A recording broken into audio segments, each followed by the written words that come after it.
반갑습니다. 형님들 안녕하세요. 자, 오늘은 이제 해외 축구 일요일 경기 한번 말씀드려보도록 하겠습니다. 사실 오늘은 뭐 어제만큼 이런 뭐 역배라든지 고배당 가능성 그런 것들이 뭐 많아 보이진 않는데 대체로 좀 정배대의 예상이 되는 것 같아요. 하지만 그 가운데서 좀 더 이제 배당을 노린다면은 마인을 선택할 것이냐 혹은 뭐 적은 점차의 승리를 선택할 것이냐 그 사이에서 좀 다뤄보도록 하겠습니다. 가장 먼저 레체 대 토리노인데요. 경기가 좀 일찍 시작하는 만큼 사실 좀 담아내기에는 좀 어려운 경기긴 한데 현재 리그 테이블상 레체가 원래는 강등권 밖에 있다가 레체는 이번 시즌에 지금 8득점 16실점으로 득점이 굉장히 적은 팀입니다. 꼴찌인 베로나랑 뭐 차이가 없거든요. 근데 뭐 이 가운데 2승이나 거둬가지고 좀 가성비 좋게 강등권 밖에 있다가 다른 팀보다 경기를 살짝 덜 해가지고 지금 18위로 내려앉아 있는 상태입니다. 더구나 이제 또 오늘 홈인데 홈에서는 0승 3무 3패 무승이에요. 또 홈에서는 3득점밖에 없었다. 반대로 이제 오늘 토리노는 원정에서는 1승 3무 2패였는데 이 가운데 뭐 볼로냐나 유벤투스 원정에서 비기는 거 하면은 얼마 전에 코모한테도 그냥 1대5로 개털렸었죠. 사실 지금 이제 토리노의 중원 자원들이 블라스치, 아슬라니, 카사데이 이 정도면은 이름값도 나름대로 있고 실효성도 있는 라인업인데 제가 매번 얘네들은 이 수비 자원들을 너무 오랫동안 팔아왔다 그런 것들 지적했어가지고 지금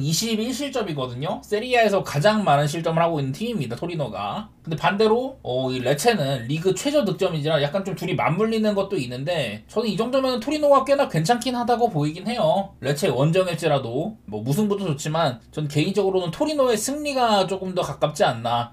이긴다고 할지라도 큰 점수 차이는 아닐 것 같다. 그 정도로 보겠습니다. 그 다음 뭐 피사 대 인터밀란인데요. 길게 얘기할 건 없고 피사가 이게 뭐 승격팀들 중에서도 제일 뭐 영입도 적고 이름값도 딸렸었는데 근데 이 질라리노 감독의 미친 무승부력 제노아도 뭐 그런 팀으로 키워냈었습니다. 그런 것들 덕분에 지금 1승 7무 4패 무승부가 굉장히 많아요. 1승밖에 없는데도 강등권 밖에 있는 거 이런 것들이 참 신기한 부분이겠죠. 밀란이나 라치오랑도 비겼고 최근 6경기 동안 1승 5무입니다. 하지만 오늘 상대가 이제 인터밀란이라는 거. 인터밀란은 직전 이제 밀란 더비에서 AC 밀란한테 빠그라지는 바람에 원래 1등이었다가 지금 4위까지 내려앉았습니다. 어쨌든 뭐 우승 경쟁이 한창이라는 소리예요. 지금 1등부터 6등까지 승점차가 3점밖에 안 납니다. 어쨌든 인터밀란이 챔스에서 그 어렵다는 이제 아틀레티코 마드리드 원정 거기서 이제 지고 왔다고 한들 너무나도 큰 팀이고 저는 이건 예측으로는 인터밀란은 안 볼 수가 없는 매치라고 생각이 됩니다. 아마 이제 뭐 한 1, 2마일 정도 있을 것 같은데 저는 그냥 뭐 1마일 정도 배당이 얼마 안 나오더라도 일단 그거부터 시작을 하도록 하겠습니다. 그 이상은 얼마나 로테이션이 있고 이럴지 잘 모르겠어가지고 애매하네요. 그 다음은 아탈란타 대 피오렌티나인데 여기도 얘네 둘 다 지금 리그에서 조금 지지부진하죠. 아탈란타는 2승 7무 3패 무승부가 대단히 많다는 거. 피오렌티나는 0승 6무 6패 베로나랑 같이 리그에서 아직까지 승리가 없는 애들입니다. 그래도 얘네들은 뭐 지난 몇 년 동안 유럽 대항전을 경쟁하던 팀들인데 이제 피오렌티나 같은 경우는 너무 멀리 와버렸네요. 그래도 아탈란타는 이제 팔라디노 감독을 안 치고 조금 나아졌습니다. 팔라디노 감독이 작년에까지만 해도 이 피오렌티나를 지도를 했었었죠. 거기서 피오렌티나의 리그 연승 기록 같은 것도 뭐 타이도 세우고 참 괜찮았는데 팀이랑 좀 이제 꼬여가지고 팀을 나오게 됐었습니다. 그거를 이제 가스페리 감독을 떠나 보내고 이반 유리치 체제에서 되게 좀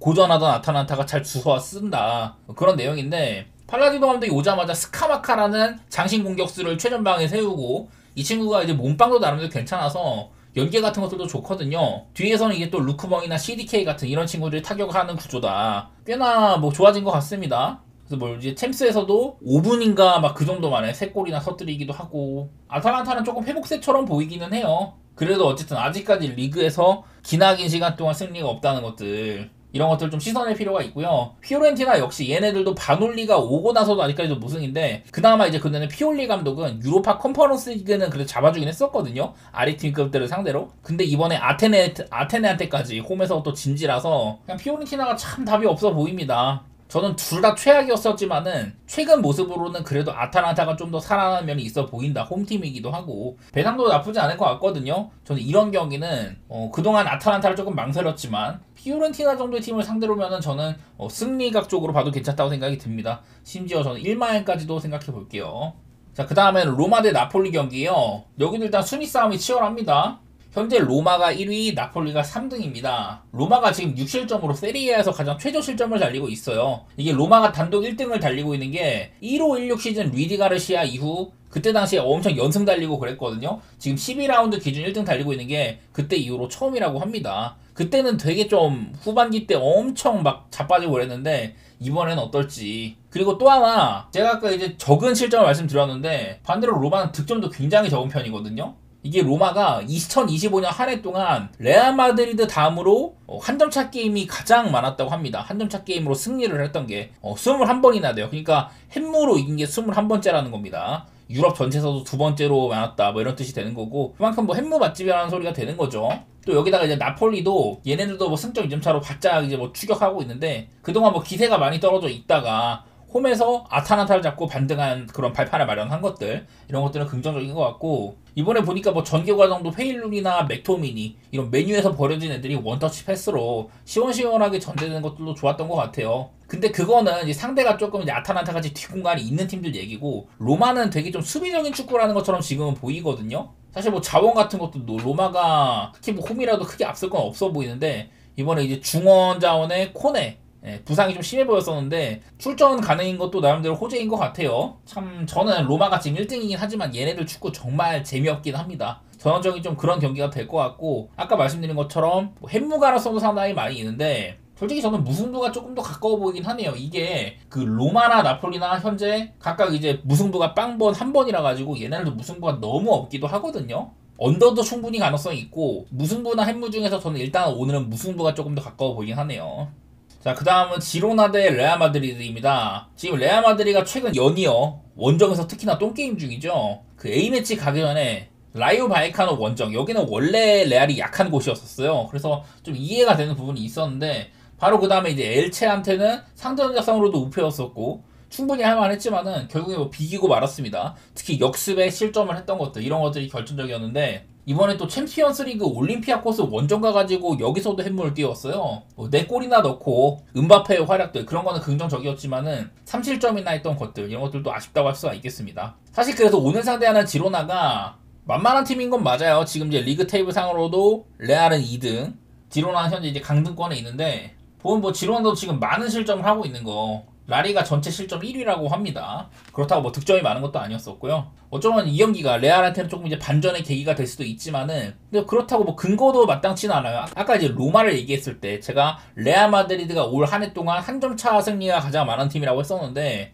로마가 21번, 레알 마드리드가 23번째입니다. 특히나 오늘처럼 뭐 승리 가능성은 꽤나 있지만은 원정인 경우에는 저는 지금 레알 마드리드는 햄무 보는 건 나쁘지 않다고 생각을 합니다. 한번 홈에서 좀 시원시원하게 이기기 전까지는 저는 레알은 햄무 좀 각보는 거 나쁘지 않다고 생각을 하네요. 그리고 마지막으로 첼시 대 아스날 경기 한번 보겠습니다. 둘 다 이제 챔피언스 리그를 치르고 왔고요. 각각 바르셀로나랑 바이에른 뮌헨이라는 정말 센 팀들을 상대를 했는데 둘 다 승리를 했습니다. 첼시는 이제 최근 기세가 9승 1무 1패까지 올랐습니다. 그리고 이제 아스날도 뮌헨을 또 홈으로 데리고 와가지고 4대1 대승으로, 사실상 두 팀이 지금 유럽에서 가장 뭐 센 팀처럼 보였는데 원탑팀 타이틀을 따낸 셈이에요. 진짜 세트피스가 너무 개사기급이더라고. 이후에는 뮌헨이 좀 오버페이스를 하다가 아스날이 조금 뽀록골 넣었던 것들, 그런 것들이 많이 있었는데, 어쨌든 여기는 또 이제 맞대결상으로도 아스날의 강세가 많이 보입니다. 특히 이제 2020년대 들어가지고 여기서부터 8승 3무 1패 굉장히 많이 이겼었어요. 특히나 첼시 원정 가서 스탠포드 브리지에서도 3승 3무로 한 번도 안 졌었습니다. 2020년대. 뭐 아직도 수비는 훌륭해가지고 주춤할 것 같지가 않아요, 아스날이. 이게 사실 뭐 첼시의 기세가 지금 뭐 대단히 좋다는 거, 이런 것들이 무섭긴 하지만은 상대의 난이도나 여러 가지 뭐 내용 면에서도 좀 쉽게 갈 만한 경기들도 여러 있었던지라서 전 이거는 원정이라고 할지라도 아스날 좀 더 좋게 보고 싶거든요. 이건 사실 뭐 배당이 꽤나 나오기 때문에 아스날이 역배를 볼 거면은 뭐 마헨이나 햄무나 이런 거는 뭐 볼 게 아니긴 한데, 저는 충분히 아스날 승만으로도 괜찮다고 생각이 됩니다. 당연하게도 무승부 가능성이나 첼시의 이런 좋은 기세가 빛을 발할 가능성 전부 다 있긴 하지만은 저는 지금 둘이 붙으면 아스날이 조금 더 위급 같네요. 자, 그래서 오늘은 대부분 보니까 좀 뭐 정배 느낌이 나는 경기들이 꽤 있는 것 같고, 제가 뭐 기록들 상으로는 햄무 보기 좋은 팀들이 뭐 둘이나 있다 이런 얘기도 했는데, 사실 뭐 분석적으로 크게 할 말이 없는 날이기는 해요. 뭐 어찌 보면 좀 뻔한 경기, 인터밀란처럼 쉬워 보이는 경기도 있는 반면에 첼시, 아스날 같은 요즘에 둘 다 폼이 좋은 팀들 간의 대결, 이런 것들도 있는데, 어디까지나 오늘 제가 말씀드린 것도 아직까지 배트맨의 이런 뭐 배당이라든지 기준점이 안 올라와 있는 거라 가지고 좀 이제 추측성으로 말씀드린 점 양해 부탁드리고 도움되셨기를 바랍니다. 저는 아마 이번 주 중에는 독일이나 이탈리아는 이제 컵 대회가 있는데 사실 그거는 뭐 크게 다를 게 없을 것 같고요. 중간중간 뭐 이제 라리가라든지 EPL에서 할 말 있으면은 다뤄보도록 하겠습니다. 이번 주 중에는 좀 쉬엄쉬엄 할 수도 있을 것 같아요. 감사합니다.